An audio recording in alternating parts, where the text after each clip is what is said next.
मैं चाहती हूँ कि मेरे दिल में आपको सब कुछ मिलना चाहिए। मैंने आवाम को तेल दिया, गैस दी, सीएनजी दी, इसीलिए मैं चाहती हूँ कि मेरे मियाँ ने आज तक मेरा नाम नहीं लिया। ए छोड़ो, अरे हम आपको एक बात समझाता है। अरे आप इस बात को सोचना, अरे जब लोन लीक हुई तो ना परवेज रशीद फंसा। अरे फौजी को मिन्नत की कि मेरी बेटी का नाम निकाला जाए। अरे डॉन लीक का रिपोर्टर फंसा। अरे किसी ने क्या पूछा कि हुकूमत इनकी थी। अरे जब हुकूमत इनकी थी दबाव इनका था। अरे मरियम बीबी ना होती तो आज मियाँ साहब जेल में ना होते। अरे मियाँ साहब कहते थे मेरा कुछ नहीं है, कागजात मेरे पास हैं। अरे जब उन्होंने असम्बली में कागज़ दिखाए तो खान साहब आज तक उन कागज़ों को ढूंढ रहा है। अरे पीटीआई के 20-22 साल की मेहनत उन कागज़ों को तलाश कर रही है। अरे मियाँ साहब दिखाते हैं कागज़।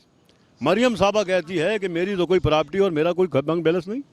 अरे एक दिन जब बात हुकूमत में निकल आती है, अदालत में जाके सॉरी कर दिया। अरे मैं आपको इलेक्शन ये सदारती निज़ाम का बताता हूँ कि जब ये बनी नायब चेयरमैन अपनी पार्टी की, अदालत में लिख कर दिया कि मैं तो इस पार्टी की कोई कारकुन हूँ और मेरे पास तो कोई ओहदा नहीं, लेकिन टीवी की खबर उस अदालत के केस में लगाई जाए तो मरियम का फैसला आ सकता है कि ये तो नायल होने के काबिल है। अच्छा, वजीर रेलवे कौन बेहतर है, शेर रशीद या ख्वाजा साद रफीक?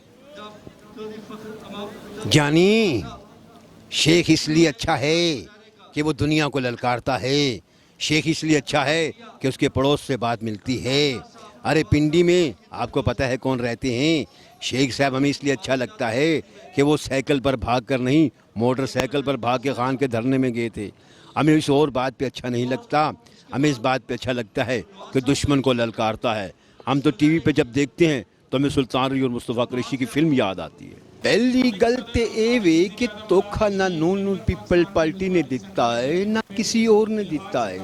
छोटे मियाँ साहब ने सारे ਨੂੰ ਧੋਖਾ ਦਿੱਤਾ है कि छोटे मियाँ साहब ਦੀ ਸੈਟਲਮੈਂਟ ਨਾ ਹੁੰਦੀ ਤੇ ਅੱਜ ਹੋਡਿਆਲਾ ਜੇਲ੍ਹ ਵਿੱਚ ਹੁੰਦੇ। मियाँ साहब ਨੂੰ ਛੋਟੇ ਨੂੰ ਥੋੜੀ ਜਿਹੀ ਆਜ਼ਾਦੀ ਮਿਲੀ ਹੋਈ ਹੈ। ਇਸ ਲਈ ਮੈਂ ਕਹਿਣਾ ਵਾਂ ਕਿ ਜੋ ਚੀਜ਼ ਕਹਿ ਰਹੇ ਨੇ ਉਹ ਸਾਰਾ ਝੂਠ ਕਹਿ ਰਹੇ ਨੇ। ਅੱਜ ਤੱਕ तो करारदाद पास ही नहीं हुई कि ਜਿਹੜਾ ਇਹ ਕਹਿੰਦੇ ਸਨ 15 ਬੰਦਿਆਂ ਨੂੰ 14 ਬੰਦਿਆਂ ਨੂੰ ਅਸੀਂ ਲਟਕਾ ਕੇ ਬਾਹਰ ਨਿਕਾਲਾਂਗੇ।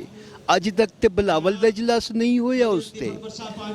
ਤੈਨੂੰ ਕਿੰਨੀ ਵਾਰੀ ਕਿਹਾ ਸੁਣਿਆ, ਝੂਠ ਬੋਲੇ ਤੇ ਤਾਂ ਸਮਝ ਨਹੀਂ ਪੈਂਦੀ, ਸੱਚ ਬੋਲੇ ਤਾਂ ਸਮਝ ਨਹੀਂ ਪੈਂਦੀ।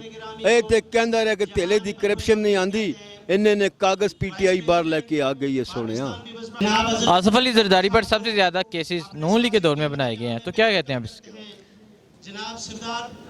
जो चक्कड़ी चलदी है चक्की आटा पिसदी रहंदी है। इंसान जड़ी जिंदगी विच करदा है तो हुकूमत कढ लैंदी है। ਉਹ नवाज शरीफ ਤੋਂ ਪਹਿਲਾਂ ਕਰਦਾ ਰਿਹਾ ਤੇ नवाज शरीफ ਉਹਦੇ ਕਾਰਨਾਮੇ ਬਾਹਰ ਕੱਢ ਕੇ ਲੈ ਕੇ ਆਂਦਾ ਰਿਹਾ ਹੈ। ਜਦੋਂ नवाज शरीफ ਕਾਰਨਾਮੇ ਕਰਦਾ ਰਿਹਾ ਤੇ ਦੋ ਲੋਕਾਂ ਨੇ ਸੈਨੇਟ ਅਸੈਂਬਲੀ ਦੇ ਵਿੱਚ ਬਿਆਨ ਦਿੱਤਾ ਸੀ। ਇੱਕ ਦਿੱਤਾ ਸੀ ਚੌਧਰੀ ਨਸਾਰ ਨੇ ਕਿ ਮੇਰੇ ਕੋਲ ਤੁਹਾਡਾ ਸਾਰਾ ਚੱਠਾ ਪ੍ਰੂਫ ਪਿਆ ਹੋਇਆ ਹੈ।